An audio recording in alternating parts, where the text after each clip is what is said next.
নমস্কার বন্ধুরা, মেঘার সাথে বাঙালিয়ানার আরও একটি নতুন পর্বে আপনাদের সবাইকে স্বাগত।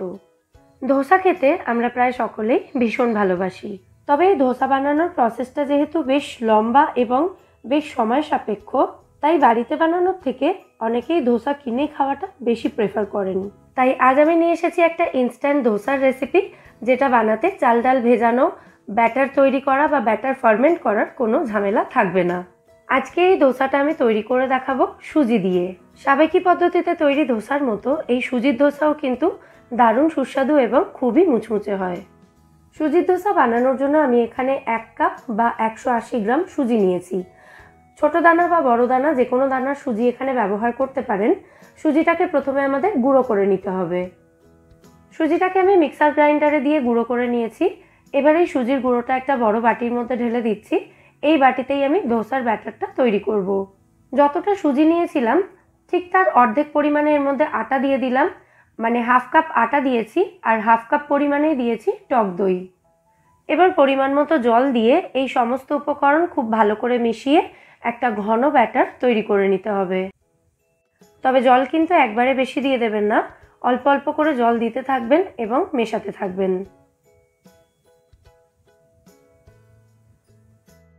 আপনারা চাইলে এই ব্যাটারে টক দইয়ের পরিমাণটা 1/2 কাপের পরিবর্তে আরেকটু বেশি করেও দিতে পারেন।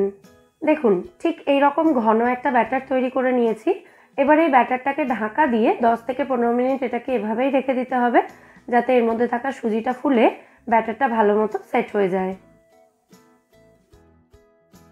প্রায় মিনিট 10 ঢাকা দিয়ে রাখার পর এখন দেখুন ব্যাটারটা কিন্তু আগের থেকে আরও একটু বেশি ঘন হয়ে গেছে, কারণ এর মধ্যে সুজি ছিল, সুজিটা ভালো মতো ফুলে গেছে।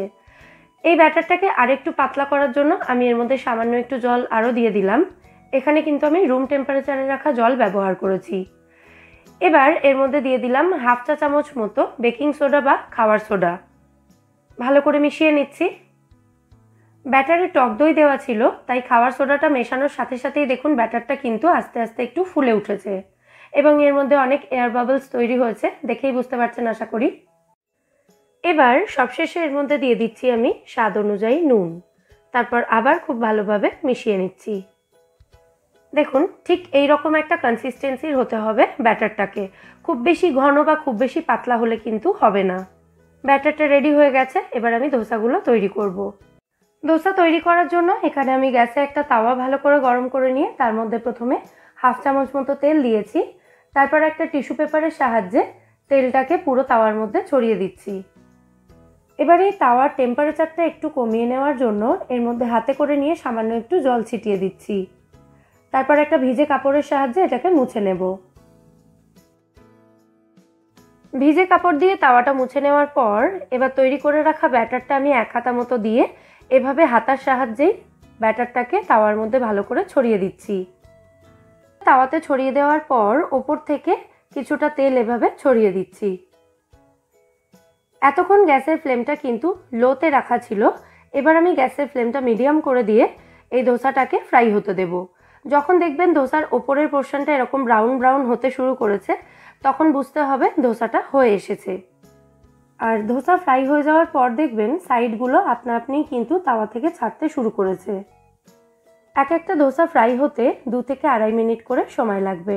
আমাদের প্রথম ধোসাটা একদম রেডি হয়ে গেছে, এটাকে আমি তুলে নিচ্ছি। তারপর তাওয়াটা এখন অনেকটাই গরম রয়েছে, তাই তাওয়াটাকে একটু ঠান্ডা করার জন্য এরকমভাবে হাতে করে একটু জল ছিটিয়ে দিলাম। প্রত্যেকটা ধোসা বানানোর আগে তাওয়াটাকে এভাবে একটু ঠান্ডা করে নিতে হবে। তাওয়া যদি গরম থাকে তাহলে ব্যাটারটা দেওয়ার পর সেটাকে কিন্তু আর ছড়িয়ে দেওয়া যাবে না তাওয়ার মধ্যে। দেখুন, একই রকমভাবে ব্যাটারটা তাওয়াতে দেওয়ার পর সেটাকে আমি হাতা দিয়েই ছড়িয়ে দিচ্ছি।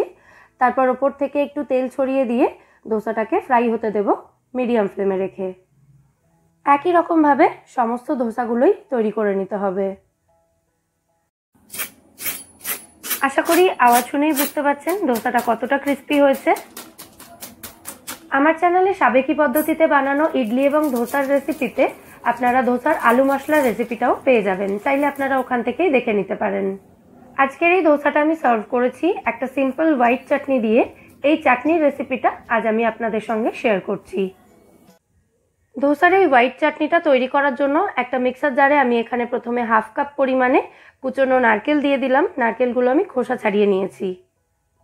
এর সাথেই দিয়ে দেব আমি 50 গ্রাম পরিমাণে রোস্ট করে রাখা চিনেবাদাম।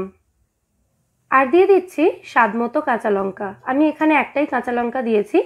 এবার এই 3টে উপকরণ পরিমাণ মতো জল দিয়ে একদম মিহি করে বেটে নিতে হবে। দেখুন, নারকেল, বাদাম এবং কাঁচা লঙ্কাটা আমি বেটে নিয়েছি। এটাকে একটা বাটির মধ্যে ঢেলে দিচ্ছি। তারপরে মিক্সার জারটা ধুয়ে সামান্য একটু জল আমি এর মধ্যে দিয়ে দিলাম। স্বাদ মতো নুন দিয়ে দিচ্ছি। তারপর ভালো করে মিশিয়ে দেব।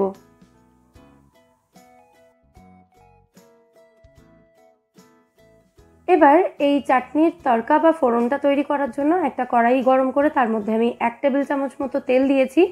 তেলের মধ্যে দিয়ে দিলাম 1 চা চামচ মতো কালো সর্ষে, আর সাথে দিলাম একটা শুকনো লঙ্কা। এগুলোকে একটু ভেজে নিতে হবে। তারপর যখন দেখবেন সর্ষেটা এভাবে ফাটতে শুরু করেছে, তখন এর মধ্যে দিয়ে দিতে হবে কয়েকটা কারি পাতা। কারি পাতাটা দেওয়ার পর আরও 10 থেকে 15 সেকেন্ড মতো ভেজে নিলেই তড়কাটা এখানে একদম রেডি হয়ে যাবে। তারপর এই গরম তড়কা বা ফোড়নটা চাটনির ওপরে দিয়ে ভালো করে মিশিয়ে দিতে হবে চাটনির সাথে। ব্যাস, আমাদের ধোসার হোয়াইট চাটনি বা নারকেল বাদামের চাটনি এখানে একদম রেডি। তাহলে অবশ্যই এই পদ্ধতিতে ইনস্ট্যান্ট ধোসা আপনারাও বাড়িতে তৈরি করুন। দেখলেন কতটা ক্রিস্পি হয় এই ধোসাটা। অবশ্যই রেসিপিটা ট্রাই করে আমায় জানাবেন এই রেসিপিটা আপনাদের কেমন লাগলো। রেসিপি ভালো লাগলে ভিডিওটাকে বরাবরের মতো একটা লাইক এবং শেয়ার করে প্লিজ আমার চ্যানেলটা সাবস্ক্রাইব করে নেবেন যদি এখনও না করে থাকেন, অথবা আপনি যদি আমার চ্যানেলে নতুন দর্শক বন্ধু হয়ে থাকেন। ফিরে আসবো নতুন কোনো রেসিপি নিয়ে। সবাই সুস্থ থাকবেন, ভালো থাকবেন এবং সবাইকে খুব ভালো রাখবেন।